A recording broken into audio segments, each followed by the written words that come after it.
Just 1 year ago, LSU wide receiver JaMarr Chase had one of the best seasons we have ever seen from a college wideout. He won the Biletnikoff Award and the national championship and looked like he was easily on his way to being the first receiver off the board when the 2021 NFL draft rolled around. JaMarr Chase ended up opting out of the 2020 season, but unless you were an LSU fan, it didn't matter. People had seen everything they needed to out of Chase, and it didn't look like anyone could dethrone him as wide receiver 1. Then, Devonta Smith happened. Devonta Smith, touchdown. Touchdown. Devonta Smith cannot be stopped. Devonta Smith torched defenses all year, breaking just about every SEC single-season receiving record, many of which had been set the year before by Chase himself. Smith was rewarded with the prestigious Heisman Trophy, becoming only the 4th receiver ever to take home the award. He didn't stop there, though. Smith went on to dominate during the national championship, ending his career with one of the best single-game receiver performances of all time in his second ever national title.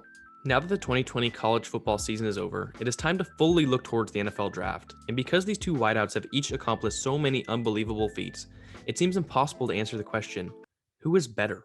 Hello everybody, I'm Jack Smith from the Cold Hard Truth podcast, where we bring you the cold hard truth on everything football. In this video, I'm going to dive into the strengths and weaknesses of both Smith and Chase's prospect, pitting them against each other until we can come to the final conclusion of who is the better prospect. If this sounds interesting to you, make sure you go down and hit the subscribe button for more football content. We cover the NFL and college football on this channel, and you don't want to miss any of it. Also, leave a like on the video to show your support, and leave a comment letting me know your decision in this matchup. But without further ado, let's get into both of their strengths. JaMarr Chase is a smart, physical receiver whose best trait is his ability to use his hands to keep his frame clean, which allows him to beat press coverage, separate from DBs, and win at the catch point. This play where Chase is guarded one-on-one by Trevon Diggs, an eventual second-round pick and standout rookie for the Dallas Cowboys, is a perfect example of how Chase uses his hands to keep his frame clean and puts himself into a position to make the catch. He absolutely tanked Diggs' stock on this day, dropped him out of the first round, if I'm being completely honest. He goes down the sideline, uses his hands. You can see he keeps his frame clean. He keeps Diggs' hand off of him, which is the biggest thing for a receiver like his play style, who needs to win on contested catches and making catches at the catch point.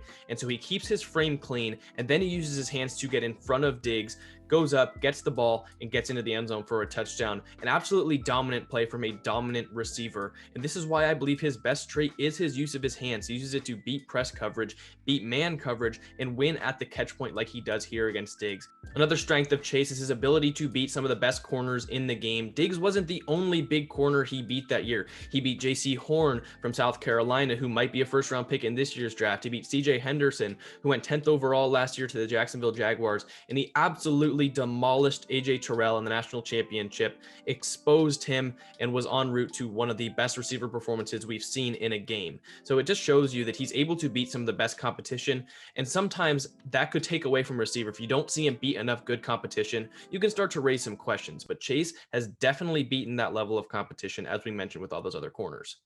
This play against Diggs is actually a showing of Chase's favorite and best route, the go or the fade. Most of his routes are actually a fade to the outside, where he's one-on-one with the corner because he's lined up as the single receiver on the outside of LSU's offense. He's able to go one-on-one with the corner. Like I said, he wins those routes a majority of the time because he can keep his frame clean.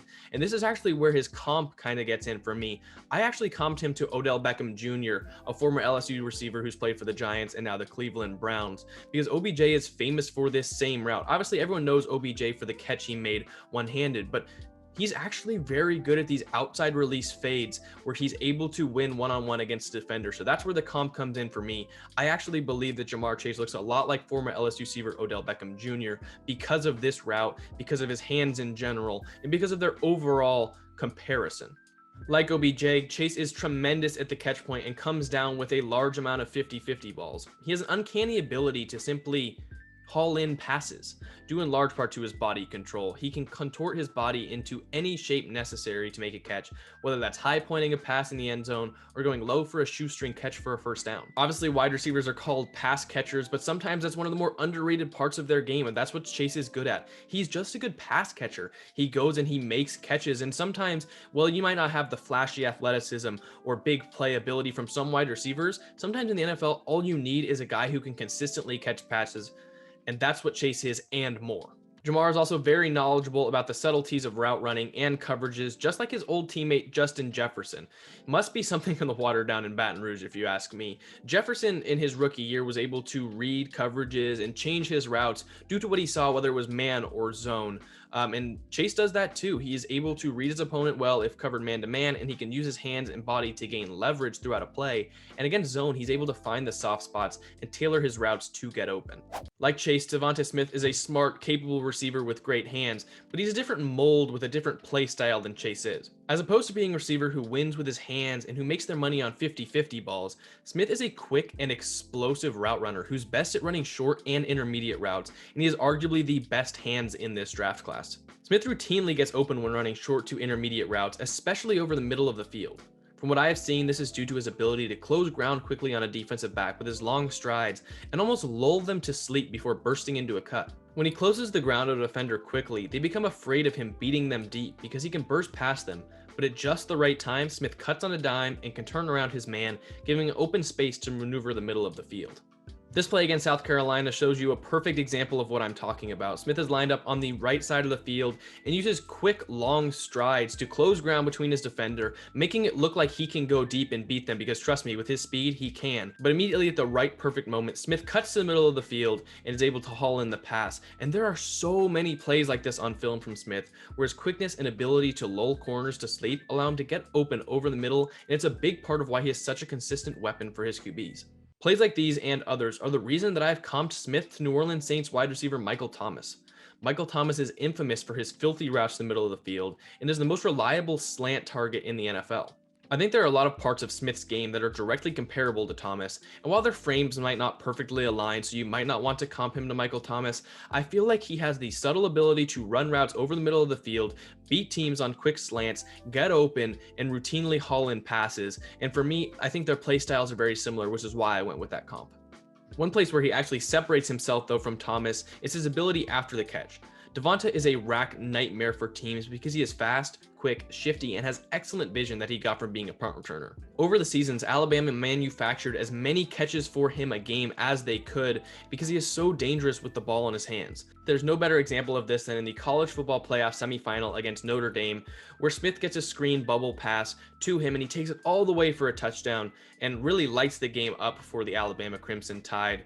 He gets around the defender and his speed and quickness and ability after the catch shine through. And in the NFL, it can be easy to manufacture targets for a wide receiver, and a wide receiver like Smith will benefit so much from those manufactured catches, and he will bring so much depth and danger to his offense. Finally, Smith has actually also proven to be a fully capable deep threat and is no slouch when it comes to hauling in 50-50 balls himself. He isn't on Chase's level when it comes to contested catches, but he is still up at the top of the category in this draft class. He's good on deep passes, posts, streaks, whatever you want. He's actually a good player in that right too. So don't want to make it sound like he's just a slot wide receiver who needs manufactured catches. He can go deep. He can get up to catch the ball. He's just that talented and versatile of a wide receiver. Both of these receivers are excellent, as you can tell by the laundry list of strengths that I have laid out, but that doesn't mean they're without their faults. So let's get into both of their weaknesses. When watching JaMarr Chase play, it is obvious that he lacks a lot of the elite physical traits like top-level speed or quickness. His cuts aren't instant and he isn't overly shifty. He also isn't the most gifted route runner, but he makes up for these physical weaknesses with his technicality and intelligence. Chase's other weakness is one I can't defend or explain. There seems to be times in which he takes plays off and he doesn't show very much enthusiasm and effort when asked to block or run some short routes. I don't know the reason behind this, but Chase does indeed take plays off, and that's obvious on film when you watch him. When he's asked to block or asked to run a short route, he doesn't show as much enthusiasm as he does when asked to run his favorite route, the fade, or posts, or crossers. So there are plays that he takes off. I don't really know how to explain it, but it's something that I definitely noticed as a weakness. Moving over to Devonta Smith, there is one weakness that everyone will cite from now until the draft day: his frame. Smith stands at 6'1" and weighs a meager 175 pounds, and unfortunately receivers as slim and light as him have a terrible track record in the NFL. But when it comes down to it, I do believe that Devonta Smith will be able to add 5 to 10 pounds to his frame over time, and I believe he has done enough to prove he can physically compete against the competition playing against SEC teams. You will see people drop Devonta Smith below guys like JaMarr Chase, below Jalen Waddle, just because of the track record of players of his size. but I don't think you can do that. I think you have to look at what you see on the field, and Devonta Smith plays bigger than he is, plays taller than he is, and plays stronger than he is. He's able to take hits, as well as he's actually pretty strong after the catch. So I think that while he may be slim, he might be called the Slim Reaper by some guys. He is still a good football player, a good receiver, and that's really the place that I'm going to make my decision, not because he weighs 175 pounds. Quick reminder before I get into my final decision for who's the better receiver prospect, please remember to go down and hit the subscribe button if you want more NFL and college football content. There's no better place than here if you want the cold hard truth on everything football. Also, make sure to leave a like on this video and give me your opinion for who's the better prospect. I'm about to give you mine, but I want to know who yours is, and I want to converse with you guys down in the comment section. Thank you guys, and let's get into my final opinion for who the better receiver prospect is. This was a tremendously tough decision to make, but I'm ultimately going to label Devonta Smith as my wide receiver 1, though I do believe that they are both worthy of being wide receiver 1. In the end, I think that they are both the top options, but for different types of offenses. Teams that need a prototypical Z receiver who strives at beating man coverage one-on-one should have JaMarr Chase at the top of their board. But teams who need a weapon who can get open at an elite level and who has the athletic traits to produce with the ball in his hands should have Devonta Smith at the top of their boards. Two teams that immediately jump out to me for these different kind of scenarios are the Miami Dolphins, who I believe should have Devonta Smith on their board at number 1, not only because he played with Tua Tagovailoa, but because he can create after the catch, and that's something that the Dolphins need. But a team like the Philadelphia Eagles, I believe, should have a preference for JaMarr Chase, because I think they already have a guy like Jalen Reagor who plays like Devonta Smith, at least play style wise, not as good, but play style wise. And they need someone who can get open and who can make contested catches and make catches consistently on big plays. For me, though, overall, Devonta Smith's versatility, athletic traits, and route running ability just squeak him in over JaMarr Chase for wide receiver 1. But make no mistake, JaMarr Chase is right there at 1B. This is closer than I could have ever imagined, but I just had to go with Devonta Smith. But JaMarr Chase, really great option too. And that's it. That's all I got for you guys in this video. Thank you guys so much for watching. I've been looking forward to making this video for a while. Just wanted to see what Devonta Smith did for the rest of the season, including the national championship. And that's been one of the big reasons I labeled him as wide receiver 1. But thank you guys so much for watching. Reminder to go down, hit the subscribe button, hit the like button, and leave me a comment letting me know what you think, what your decision is. I want to converse with you guys. Thank you guys so much for watching, and I will see you next time.